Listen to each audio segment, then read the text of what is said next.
Bom, pessoal, o meu nome é Vitor Castro, eu sou o atual presidente do grupo de mercado financeiro da Unicamp. Eu faço engenharia mecânica aqui na Unicamp e atualmente estou no 4º ano, no 7º semestre. Eu sou o Luiz Felipe, eu entrei no GMF ano passado, estou no 3º ano de economia, entrei em 2019, economia, e hoje eu faço a função de vice-presidente junto com o Rafael. Aí a gente, o antigo vice-presidente saiu de maneira um pouco antecipada e a gente está fazendo esse papel aí junto. Bom dia, boa tarde, pessoal. Meu nome é Rafael, faço engenharia mecânica, sou 020 de engenharia mecânica, assim como o Luiz, entrei no ano passado também, e estamos desempenhando esse papel como essa divisão de vice-presidente junto com o Felipe. E vamos lá, vamos tocar essa nossa apresentação aqui, espero que vocês gostem. Pessoal, uma coisa, fiquem à vontade para comentar com a gente o que vocês quiserem aí no chat, interajam com a gente, perguntem coisas, para não ficar só também um EAD chatão aqui para todo mundo. Bom, antes de tudo, parabéns a vocês entraram alguns dizem que é a melhor faculdade da América Latina.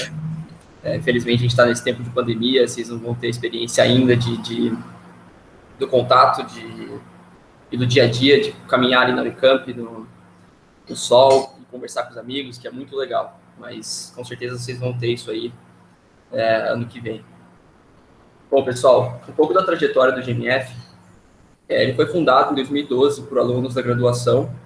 Então, eles eram do curso de Economia e Engenharia Elétrica, eram algumas pessoas, e eles estavam em busca de um conhecimento que não era muito difundido na faculdade, que é o conhecimento e algum conteúdo sobre o mercado financeiro. Isso não existia lá naquela época. Então, eles criaram um grupo, começaram a se reunir e fazer algumas apresentações a respeito do mercado financeiro, e assim o grupo foi criado. E em 2013 e 2014, criamos nossos cursos, que a gente dá até hoje. Em 2014, eles foram reconhecidos pela extensão da Unicamp, então agora nós oferecemos certificados por eles, todos endossados pela Unicamp. Em 2017, surgiu nossa primeira semana de mercado financeiro, que vieram grandes nomes, como o Samuel Pessoa, que é um grande economista, e o Asaf Neto, que também, eu não tenho certeza se ele é economista, mas ele é um escritor de muitos bons livros. Em 2019, chegamos ao final do CFA Challenge pela 7ª vez. Então, o CFA ele é o maior desafio de análise fundamentalista do Brasil e do mundo, na verdade. É o mais reconhecido. E em 2019, chegamos na final dele pela 7ª vez. E hoje em dia, em 2021, a gente conta com uma diversidade de membros, uma rede de mentoria com ex-membros muito grande. Então, muitos ex-membros que passaram pelo grupo aqui, de 2012 a 2020, hoje em dia já estão no mercado financeiro e atuando. Então, a gente conta com essa rede de mentoria, a gente pode sempre ir pedir uma opinião para eles e perguntar alguma coisa e tirar uma dúvida. Então, isso é muito bom, isso faz muita diferença na hora da gente entrar no mercado financeiro, tá? E aqui embaixo, vocês podem ver que a gente tem um foco em excelência e um foco em resultados também. Boa. Então, em relação à composição do GMF, né, o Vitor falou, ele foi criado no Instituto de Economia, a nossa sede, a nossa sala é no Instituto de Economia, o professor orientador do GMF, né, é o professor de Economia, ele tem uma passagem muito boa pelo mercado financeiro e ele orienta o GMF, mas o GMF é aberto para todos os cursos e hoje ele tem membros de diversas áreas, então de várias engenharias, economia. A gente tinha membro da física, hoje tem membro do cursão, então é para todo mundo, porque a gente sabe que o mercado financeiro tem gente de toda a área, assim, os skills assim são bem-vindos, e principalmente essa parte mais analítica. Então, quem não é de um curso analítico vai atrás disso quando entra no GMF, e quem já vem tem uma base analítica, o pessoal da engenharia tenta desenvolver o outro lado dentro do GMF. Enfim, essa é uma imagem do grupo do GMF de 2019. Como ano passado, quando teve o processo seletivo, a gente já estava em EAD, o pessoal acabou não se encontrando ainda pessoalmente, mas essa foi uma visita que o pessoal fez para uma boutique de M&A, né? A gente vai explicar um pouco melhor das áreas aí para quem não sabe, mas é uma boutique famosa de M&A, que cuida da parte de fusões e aquisições, né? Chama IGC Partners, e esse cara do meio aí que o Vitor está mostrando, ele é diretor do IGC, e ele era o antigo... Isso, ele, Pedrão, E ele fez economia na Unicamp. Então, a gente também tem essa relação com o pessoal que fez economia e também, claro, né, o pessoal mais da Unicamp em geral que está no mercado financeiro. Bom, partindo agora para a nossa estrutura, né, antes de explicar, de certa forma, a nossa estrutura, a gente quer ressaltar que do ano passado para cá a gente alterou essa estrutura, porque nos anos anteriores a gente tinha uma estrutura bem hierarquizada entre os setores, né, a gente tinha a parte de finanças corporativas e a parte de operações estruturadas, mas depois da pandemia a gente viu que essa divisão não era muito benéfica para o grupo, então a gente decidiu unir e tirar essa parte das diretorias, né, e com isso, a gente reduziu a nossa, de certa forma, hierarquia, e hoje em dia a gente só tem o presidente e o vice-presidente e os membros, e essa estrutura é muito benéfica porque a gente se pauta numa união mais horizontal. Então, ninguém é superior a ninguém, a gente não precisa ter que se submeter a muitas ordens, de certa forma, que pode pressionar os nossos membros. Então, dessa forma, os nossos membros conseguem trabalhar de uma forma muito mais produtiva e mais, de certa forma, amigável e familiar entre a gente, né? Isso é muito interessante para o nosso desenvolvimento dentro do grupo.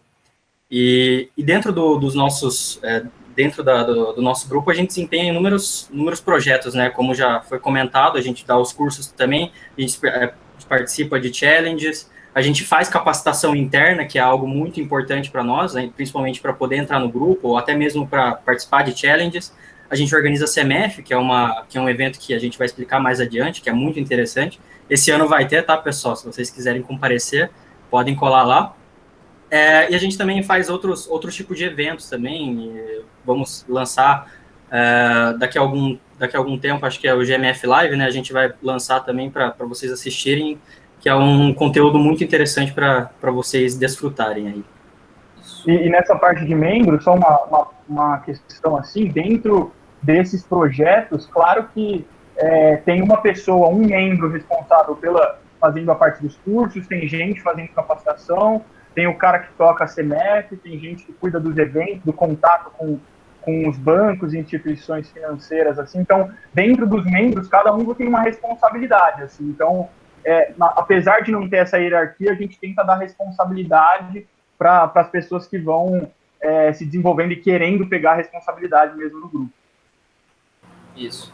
Então, conforme a pessoa vai sendo mais proativa, vai buscando novos projetos e buscando novas coisas para fazer, a gente vai dando responsabilidades na mão dessa pessoa para ela ir crescendo também no grupo e talvez futuramente se tornar um vice-presidente, presidente, ou tocar algum projeto ali e ser o principal responsável pelo projeto. Bom, vamos começar falando então sobre nossos cursos. Os cursos que nós damos são ministrados pelos nossos membros, então nós nos preparamos todos os semestres para dar os cursos. Nós temos uma apostila também, então cada curso que nós temos tem uma apostila do curso, e nós fornecemos essa apostila toda vez que o curso é dado. Então, como na pandemia não estamos conseguindo dar aulas presenciais, estamos dando aulas online pelo Zoom. Então, se vocês quiserem, vocês vão se inscrever, vão participar e vão assistir às aulas pelo Zoom, ao vivo, se vocês quiserem, ou também vocês podem assistir em outro horário que não ao vivo. Esses cursos, eles são dados normalmente no horário do almoço, então 12:30 até 2h da tarde, que ninguém tem aula. A gente faz isso justamente para garantir que ninguém tem aula. Como eu já havia dito, eles são certificados com diploma da extensão, então se vocês querem colocar no currículo, vocês podem, porque eles são endossados pela Unicamp.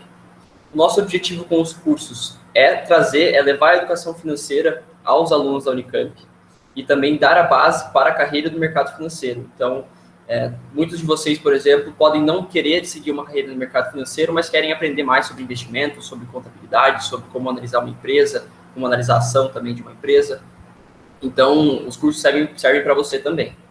E aqui embaixo eu digo que temos uma sala com mais de 100 alunos, então, semestre passado tivemos 190 alunos no curso de investimentos e 90 alunos no curso de valuation. Então, foram muita gente interessada. E aqui embaixo eu defino um pouco melhor o que esses cursos falam, né? Então, investimento, a gente vai falar sobre renda fixa, sobre renda variável, os diferentes tipos de investimento que você pode fazer em cada um deles, sobre os fundos de investimento, sobre como funciona a tributação, e também uma introdução à análise técnica e fundamentalista. No curso de contabilidade, a gente faz um overview sobre os relatórios contábeis, então a gente vai falar sobre demonstração de resultados, a gente vai falar sobre o balanço patrimonial, então tudo que você precisa para você pegar uma empresa e analisar os números dela. Então, uma empresa que é aberta em bolsa, ela tem que divulgar os seus números para todo mundo. A gente ensina vocês a analisarem esses números. Então, por que aqui está com um número tão alto? O que pode ter acontecido? Então, a gente diz que esse curso de contabilidade, ele dá base para o curso de valuation. E a gente diz que o de investimentos é como se fosse um precursor para o curso de derivativos, tá? E, além disso, esse curso de investimentos e o curso de contabilidade, eles são dados no primeiro semestre, e o curso de valuation e derivativos são dados no segundo semestre. Só complementando, o valor, talvez vocês estejam com dúvida quanto ao valor também, e é um valor muito irrisório, tá, pessoal? É só para realmente financiar as nossas atividades dentro do grupo. O valor gira em torno de uns 50, 60 reais, dependendo da época, né? A gente pode aumentar um pouco para poder financiar as nossas atividades também.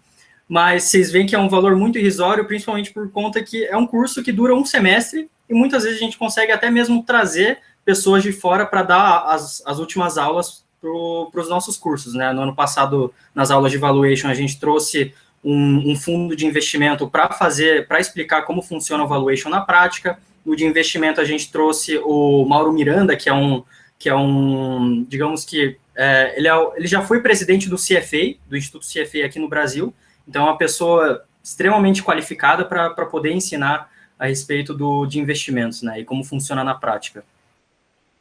E são 20 horas aula, tá? A gente não falou, então são aulas de 2 horas por semana, no fim das contas são 10 semanas, tá? E os cursos vão abrir já, né? Eu acho que, não lembro agora exato a data, mas eu acho que abre agora em abril as inscrições. A gente já preparou o material do curso desse semestre, então, quem estiver interessado, claro, fica ligado aí, que eu acho que é uma coisa muito bacana, a gente tem um feedback muito bom nos cursos. Bom, agora a parte de challenge, né? Eu não sei se todo mundo sabe o que são os challenges, mas, em resumindo, seria que eles são os desafios mesmo de mercado financeiro. Então, a gente tem instituições, então, bancos, assets, né, que são as gestoras, igual eu falei, aquela foto, lembra do pessoal no IGC, boutiques de M&A, eles fazem challenges, então, desafios voltados para uma área específica. A maior parte dos challenges que a gente participa, dá para fazer, eles são em dias separados, Rafael. Eu acho que é terça e quinta que ficou os dias.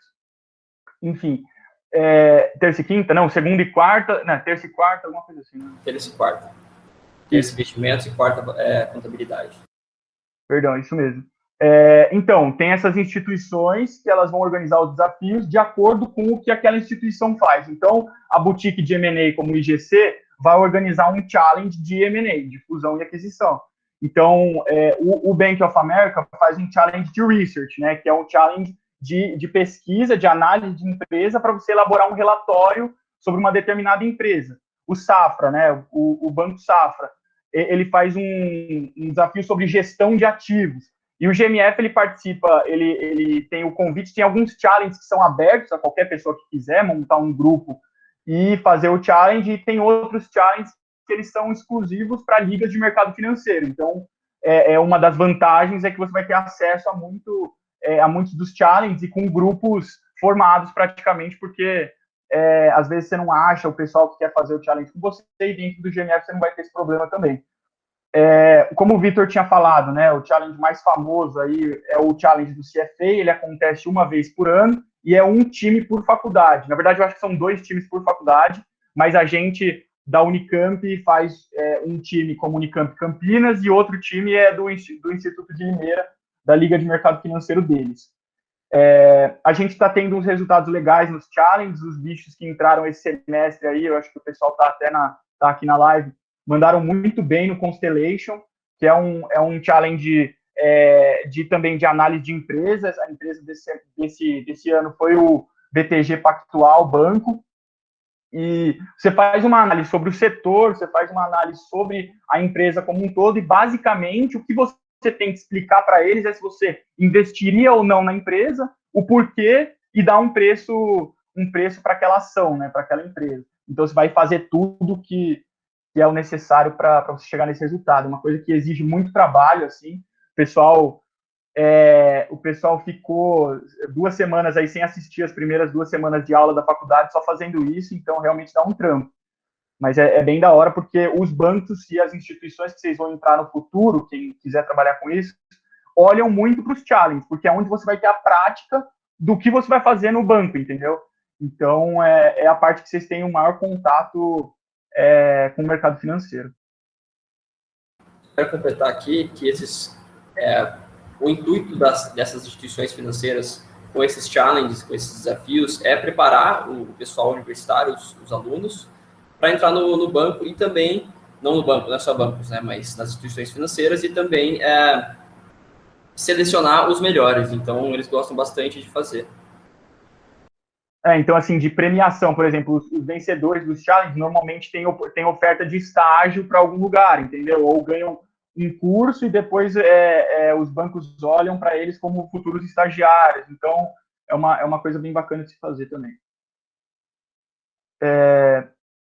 Pode passar. A gente também faz palestras, né, abertas ao público. Então, a gente fez agora na semana passada não, né, há 2 semanas, o evento com o Bank of America. Ontem teve um com a LTS Investimentos, se eu não me engano era só para ligas de mercado financeiro, e tem essa diferença. Então, por exemplo, os bancos e instituições financeiras chegam para a gente, oferecem um workshop de alguma coisa, ou realmente querem conversar sobre algum assunto específico, querem trazer uma palestra sobre M&A, que é fusões e aquisições, querem trazer uma palestra sobre uma determinada área da empresa, trazer um case, e eles contatam a gente para a gente abrir isso para a Unicamp.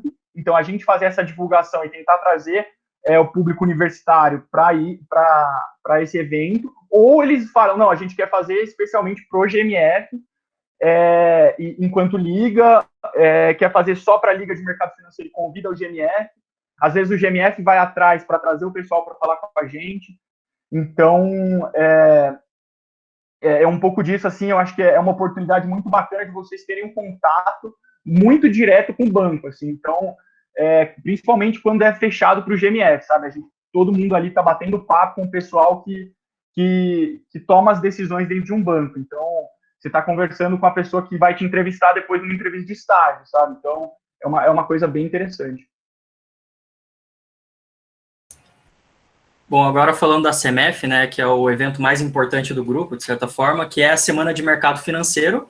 A Semana de Mercado Financeiro é um evento que acontece ao longo da semana, né? Esse ano provavelmente vai ser feito lá em meados de agosto, onde a gente traz personalidades muito grandes do mercado financeiro que trabalham, que ocupam posições de liderança no mercado financeiro ou já ocuparam, né, nessas posições. E um desses exemplos, por exemplo, é o Luiz César Fernandes. Para quem não conhece, ele foi o fundador do antigo Banco Garantia e também do Pactual, que hoje se chama BTG Pactual, né? E a gente também já trouxe o Asaf Neto, como o Vitor comentou, é um grande, de certa forma, teórico ou escritor da parte de valuation, de finanças corporativas no geral, né? Trouxemos também o Otaviano Canuto, que é um economista muito renomado e até mesmo muito conhecido dentro da Unicamp, e entre outros tipos de profissionais muito qualificados, que são hoje MDs, né, que a gente chama, que é a posição mais alta do mercado financeiro, de diferentes áreas, tipo M&A ou Equity Research, que a gente vai explicar mais adiante como funciona essas áreas, né. E o objetivo dessa CEMEF é basicamente ter um maior contato entre a Unicamp e o pessoal do mercado financeiro, fazer essa troca de informações, de conhecimento e mostrar como funciona de fato o mercado financeiro, como eles podem se desenvolver lá dentro. Os próprios convidados, eles dão recomendações de livros, né, para os participantes que estão assistindo, e isso é muito interessante porque saem muitos livros muito interessantes que ano passado a gente sorteou esses livros, né, e quem ganhou deve estar muito feliz com esses livros que a gente sorteou aí.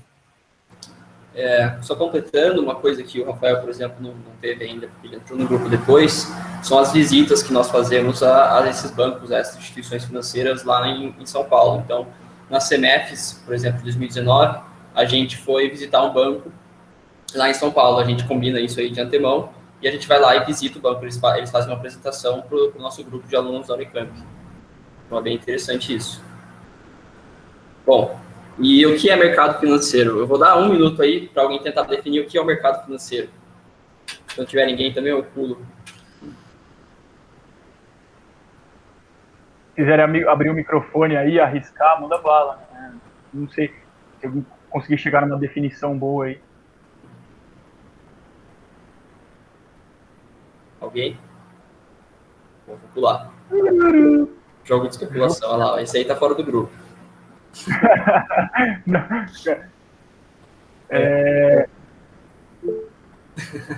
Bom, vamos para frente. Bom, pessoal, o mercado financeiro. Essa aqui é a imagem que vem na cabeça de vocês, provavelmente, quando vocês pensam em mercado financeiro. Esse filme aqui é um filme muito, muito bom, para quem não conhece. É chamado O Lobo de Wall Street. Muito bom mesmo, muito engraçado, muito legal. Assim, tem umas coisas bem obscenas, mas é um filme muito legal. Ele retrata muitas coisas ilegais, tá? E que é justamente o que nós não queremos fazer. Mas ele retrata como esse cara aqui ficou muito rico, basicamente fazendo coisas ilegais, tá? E ele ficou muito famoso também na história de Wall Street. Para quem não conhece, Wall Street é uma rua muito famosa lá nos Estados Unidos, que tem os maiores bancos do mundo lá nessa rua. Então, tem vários prédios e esses bancos normalmente estão ali nessa rua. Aqui no Brasil, essa rua é chamada de Faria Lima. Bom, pessoal, o mercado financeiro, de uma forma básica, ele tem como objetivo juntar as pessoas que precisam de dinheiro, as instituições que precisam de dinheiro com quem tem dinheiro sobrando. Então, essas pessoas que têm dinheiro sobrando podem ser pessoas, podem ser empresas, podem ser bancos, e o banco é uma empresa, lógico. Mas então, o que ele faz? Ele faz essa intermediação entre quem precisa de dinheiro e quem tem dinheiro, tá?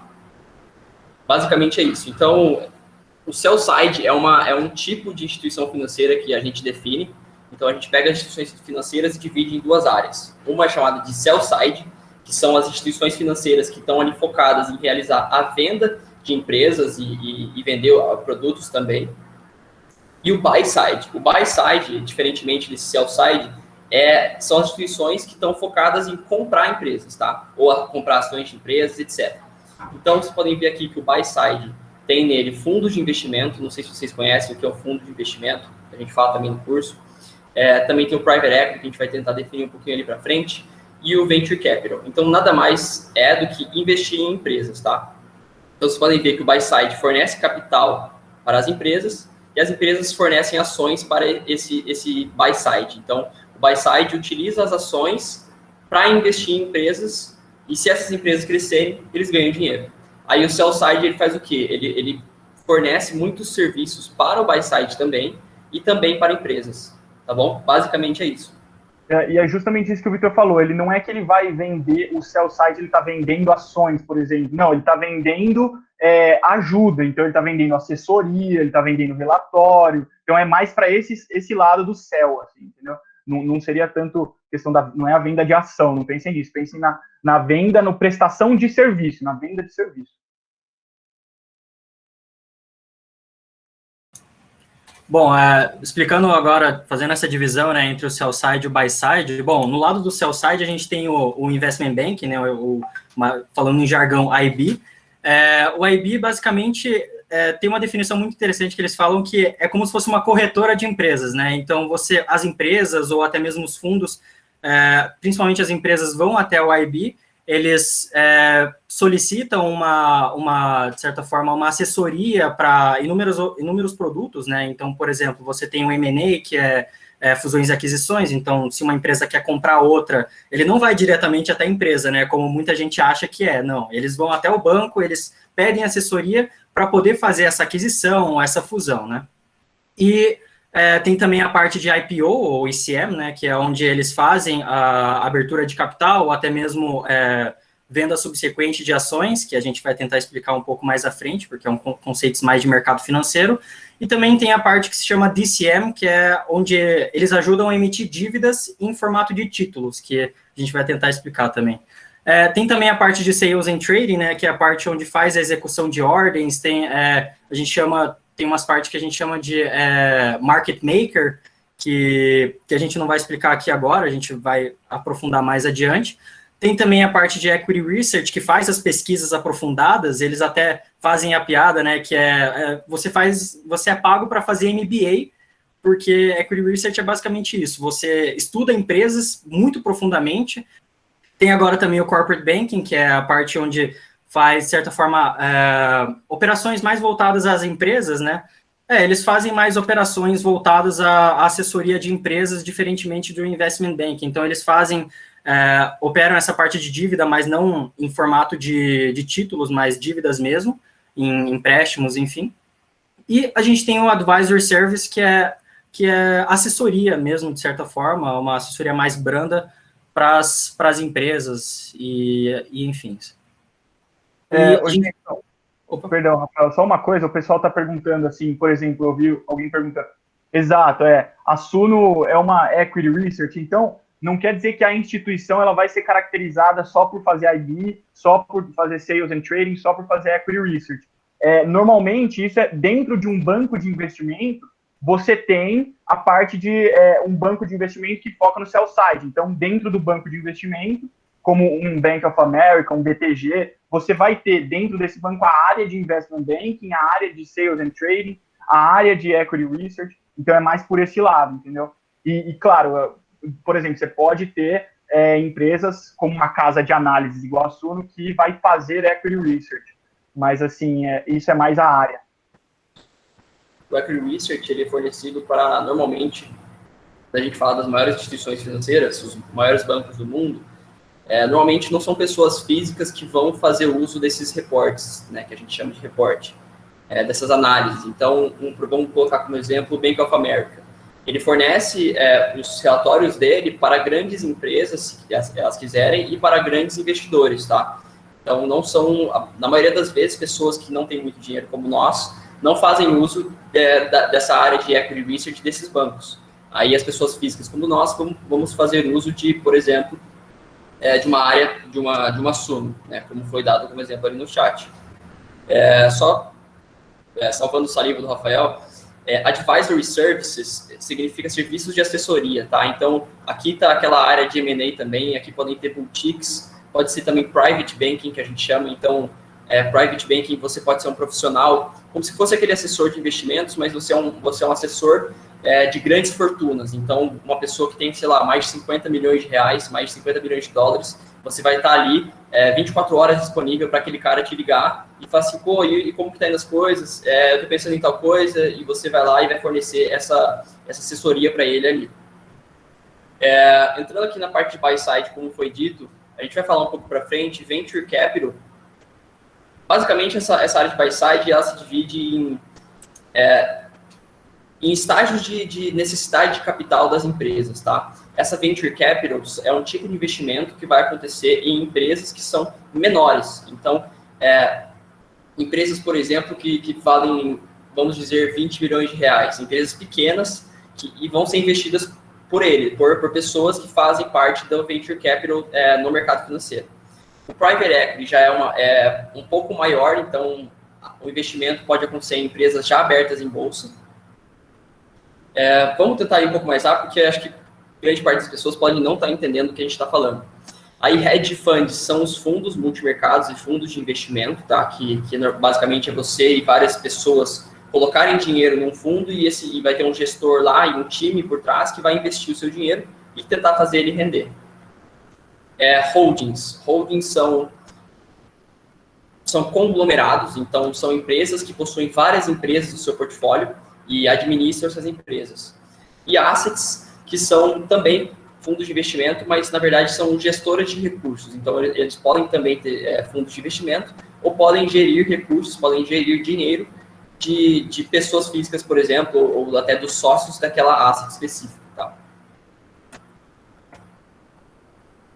Rafael.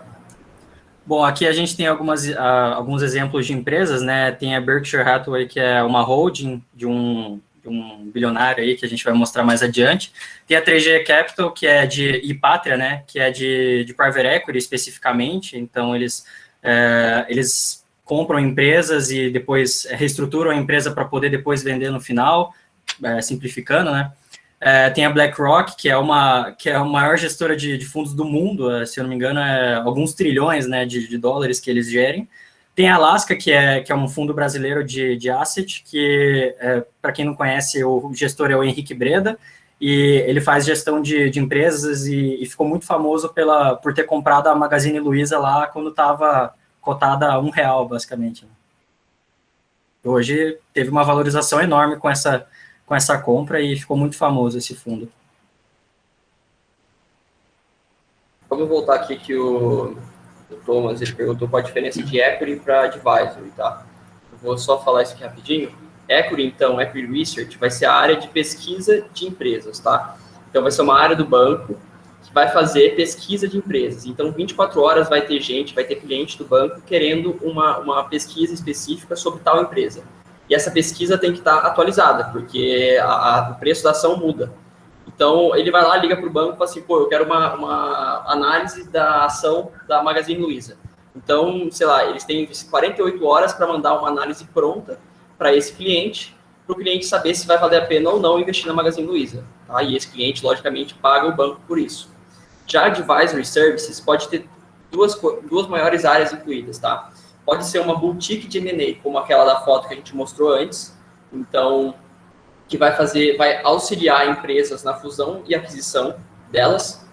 Então, vai ter uma empresa que quer comprar outra, ele vai falar com essa boutique vai fazer todo o trâmite, vai ver quanto vale aquela empresa, vai falar com potenciais compradores e tal, no caso de uma venda.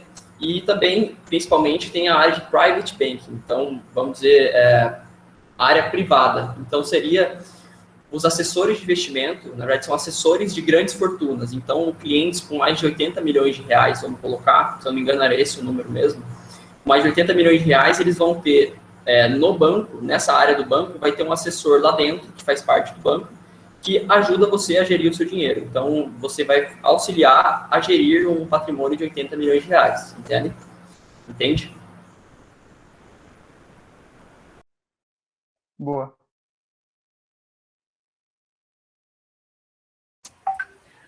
Bom, e a pergunta aqui, vocês sabem quem é esse homem aqui? O pessoal tá sabendo aí já. Exatamente, pessoal. É o Warren Buffett, o maior investidor de todos os tempos, né? Dizem que é o maior investidor de todos os tempos.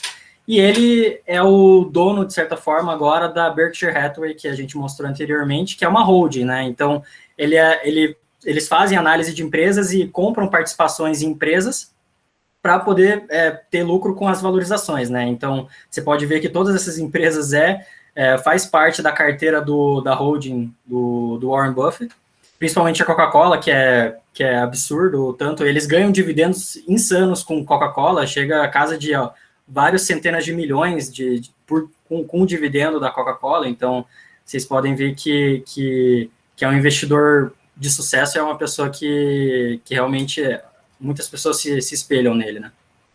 E tipo assim, uma curiosidade, eu acho que ano passado, no meio da pandemia, saiu uma notícia de que o Buffett tinha retirado as posições dele de uma empresa que chama, eu acho que é Delta Airlines.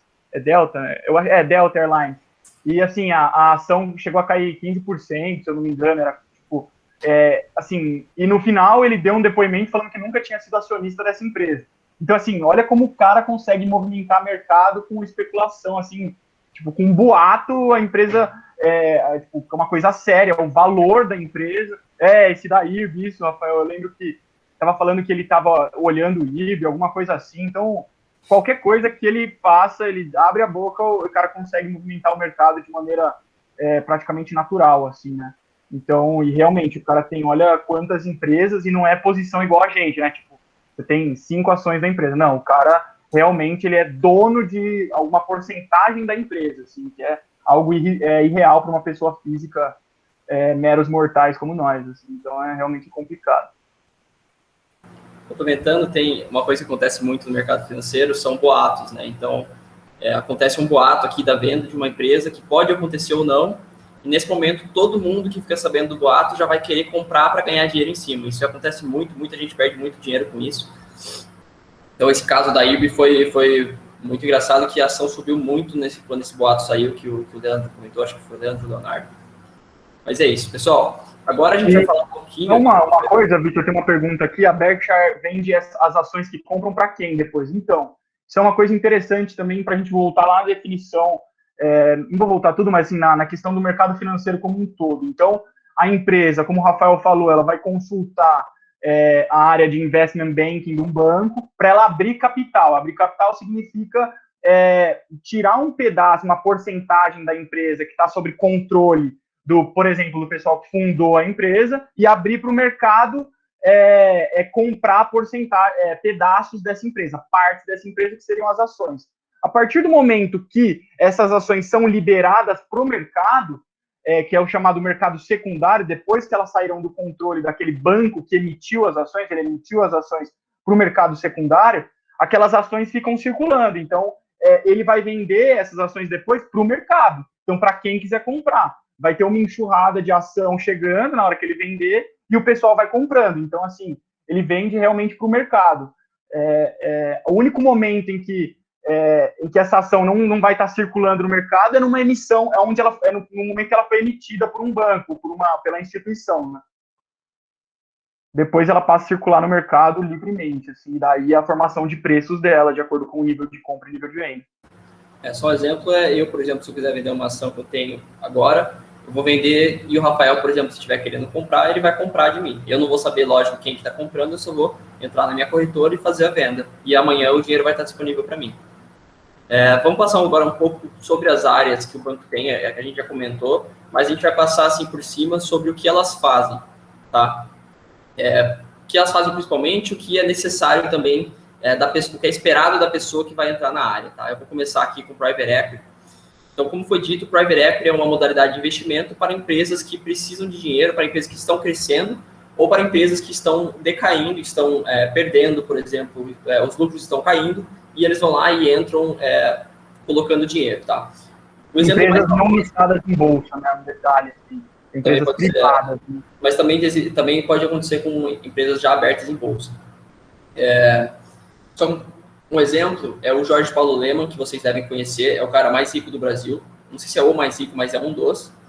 E ele e as outras 3 pessoas mais ricas do Brasil também foram parceiros de investimento. Então, eles criaram aquela TNG Capital e começaram a investir em diversas empresas. Eles investiram na Lojas Americanas, quando era pequeno, investiram na Ambev, que agora é aquela Bembev gigantesca. Então, eles ganharam muito dinheiro e conseguiram fazer com que o patrimônio deles multiplicasse muitas vezes e se tornassem as pessoas mais ricas do Brasil, tá? E aí a gente coloca aqui o que eles fazem. Então, eles vão fazer o valuation, vão chegar no preço justo. Eles também entram na empresa e podem ali estar tocando as operações da empresa também, se eles veem que a empresa está decaindo ou se eles querem melhorar alguma coisa. Eles fazem a execução da transação também, então eles estão por trás ali de fazer a compra da ação. E como skills necessárias, como as habilidades necessárias, você tem que saber fazer análise fundamentalista, tem que saber contabilidade, tem que saber comunicação, tem que ter uma habilidade analítica, né, de abstrair as coisas, tem que saber trabalhar sob pressão, PowerPoint, Excel e VBA você tem que saber também, e o inglês fluente, tá? Alguma dessas coisas aqui, é importante dizer que quase todas as áreas esperam isso, tá? Então, no mercado financeiro, é esperado que você tenha um inglês muito bom, é esperado que você saiba Excel e VBA também, que você tenha uma habilidade analítica, tá? Então, a maioria dessas áreas vai demandar isso.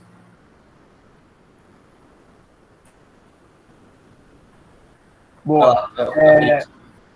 Eu vou tentar passar rápido também. Essa parte de asset, como a gente falou, é a parte que faz a gestão de recursos, então uma gestora como a Alaska. E o que eles vão fazer? Então, basicamente, eles monitoram o mercado para tentar montar um portfólio de ações, então uma carteira de ações, e essa carteira pode ser transformada num fundo, ou que eles vão abrir para o mercado depois poder comprar cotas desses fundos. Não vou me explorar muito para não confundir, mas assim, basicamente isso, eles vão monitorar o mercado e montar portfólios para gerir o dinheiro. Então, eles podem fazer, por exemplo, gestão de fundos soberanos. Então, eles vão gerir um recurso de um país ou de uma empresa. A gente está marcando uma live agora com uma empresa chamada Box Capital, que elas fazem a gestão dos recursos da família Trajano, né, que são os donos da Magazine Luiza. Então, assim, eles vão pegar o dinheiro ou de diversas pessoas como um fundo aberto para o mercado ou de um grupo específico de pessoas e gerir esse dinheiro. Em relação a skill set, né, o que você tem que saber, a gente fala, tem que saber Excel, tem que saber VBA, mas assim, isso é mais quando você está dentro do banco. É óbvio que é bom você ter dentro da instituição, né? É óbvio que é bom você ter o conhecimento, assim, porque é o que vai te diferenciar na hora de entrar num banco, mas não é uma coisa que você tem que saber, claro, né, decorado, assim, ou saber fazer tudo que os caras já sabem lá dentro. Mas, então, a parte de comunicação, então, saber falar bem, você ter o pacote Office, pelo menos uma noção boa do pacote Office como um todo, você saber um pouco de diversas áreas do mercado, tá sempre muito ligado em atualidades, eu acho que isso é meio geral, sabe? Não sei se precisa ficar passando por todos os skill sets, mas é um pouco disso, assim, de você tá antenado com a macroeconomia, como as variáveis se relacionam entre si. Então, se o Banco Central aumentou juros, igual fez na semana passada, o que acontece com um determinado setor. Então, você tem que estar sempre ligado nesse tipo de informação, sabe?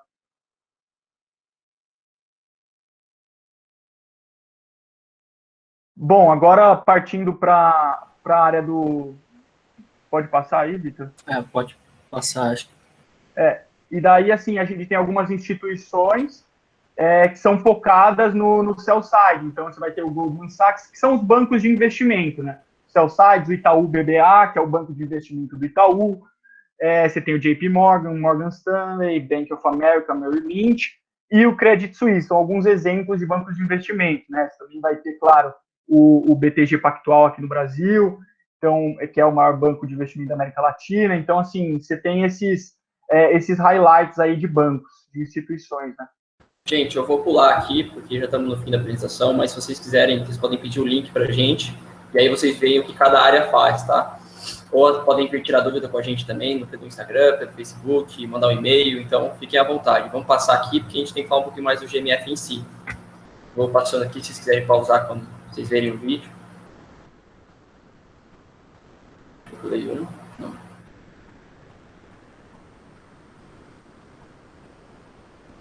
São diversas áreas que você pode entrar. Rafael. Bom, a pergunta que a gente faz, né? Onde o GMF entra todo nisso, né? Nesse conglomerado de bancos e boutiques que existem no mercado e como que o GMF entra nesse ramo, né? E antes da gente falar, a gente queria falar um pouco das nossas visões também. Então, realmente, a nossa visão continuar sendo a ponte entre a Unicamp e o mercado financeiro, desenvolver toda essa parte de conexão através de eventos, palestras, a CMF, né, um exemplo, ou até mesmo os cursos para poder capacitar o pessoal da Unicamp, até porque, para poder entrar dentro do mercado financeiro, não é necessário estar dentro do grupo, mas, é claro, estando dentro do grupo tem maior chance, né, mas existem muitas pessoas que não fizeram parte do grupo e estão no mercado financeiro. Tem também a nossa missão, de certa forma, é realmente fazer a conexão entre as pessoas que têm interesse no mercado financeiro e poder fazer essa capacitação, realmente suprir as necessidades da falta de conhecimento financeiro que tem na população brasileira, né? Isso é realmente uma pena e a gente quer suprir essa demanda de pessoas que querem aprender a respeito disso, porque ultimamente, do ano passado para cá, teve esse boom, né, de pessoas querendo aprender mais sobre como funciona investimento, como eu posso rentabilizar meu dinheiro com isso e tirar o dinheiro da poupança para colocar em ações ou fundos imobiliários, enfim.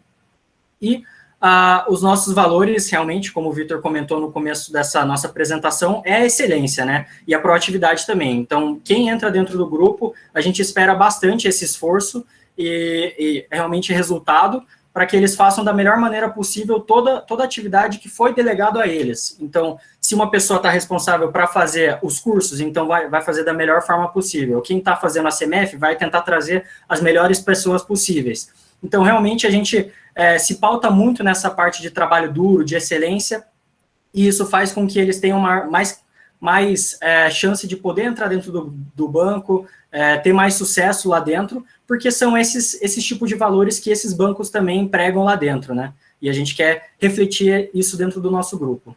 E só uma coisa que eu acho que é legal mencionar, a gente vai falar, assim, do processo seletivo, só uma questão também, a gente coloca o GMF como a nossa segunda graduação, então, assim, você vai aprender demais, mas você vai trabalhar pra caramba também. Então, assim, como a gente estava falando, tem o pessoal, por exemplo, que faz física, que estava no grupo do mercado financeiro e agora já está trabalhando no mercado financeiro. A gente, o cara vai para o grupo de mercado financeiro para fazer a graduação dele, é com isso que ele quer trabalhar. Então, assim, ele se forma em física, mas no final das contas, aquilo ele fez por uma burocracia do diploma e no final das contas, o GMF que fez a graduação dele, né? Então, a gente quer pessoas interessadas em trabalhar no mercado financeiro.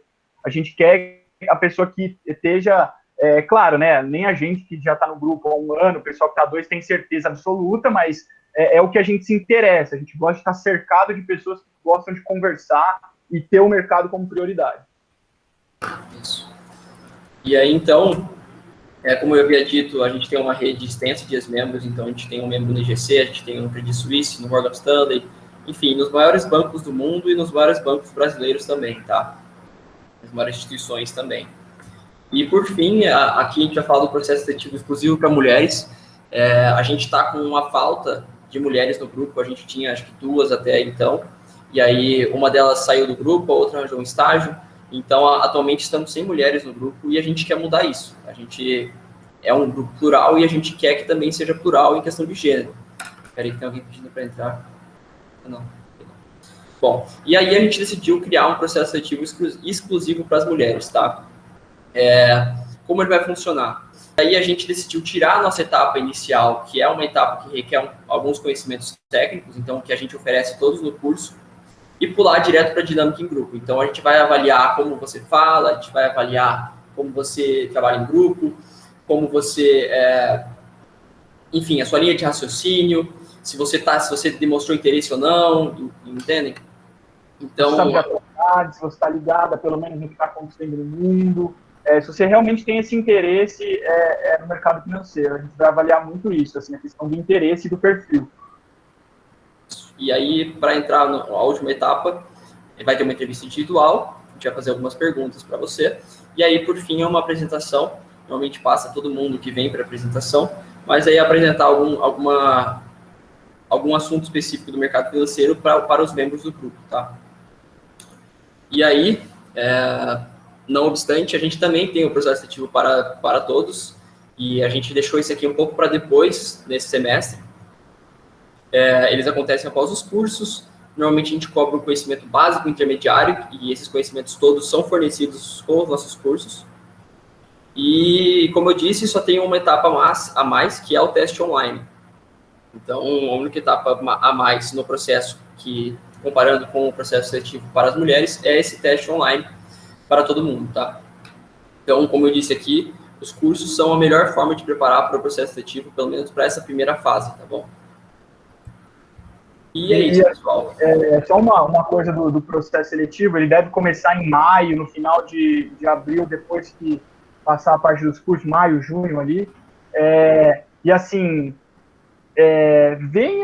não venham preparados, mas assim, a gente até pode mandar um pouco antes para quem tiver interesse em já começar a dar uma olhada, quem tem o interesse no mercado financeiro, a gente pode passar o conteúdo que a gente cobra durante o processo seletivo, mas assim, a gente vê muito pessoal interessado, mas no processo seletivo maior, a gente tem 120 e poucos inscritos, então a seleção acaba sendo um pouco mais rigorosa, assim, quanto a conteúdo, no processo aberto, assim, né? Então, a gente cobra que o pessoal venha um pouco preparado aí, né? Um pouco mais preparado. Então, se vocês quiserem, quem tiver interesse, a gente pode mandar aí o PDF com os conteúdos. Eu vou corrigir você aqui, porque a gente não pode fazer isso, Felipe. É uma coisa que a gente nunca fez. E a gente mandar os PDFs tem um tempo certo, e isso tá na nossa história, tá? A gente manda uma semana antes ali para vocês, para ver quem que tá ali mais interessado também. É uma forma de julgar isso, tá, pessoal? Mas qualquer forma, uma coisa... conteúdo de mercado. Então. Não, mas o que eu posso dizer, a gente tem no nosso Instagram, tem um destaque lá que fala basicamente as áreas que cada curso cobre. Então, vocês podem ir lá ver e pesquisar na internet. A gente só não vai indicar os materiais exatamente, tá?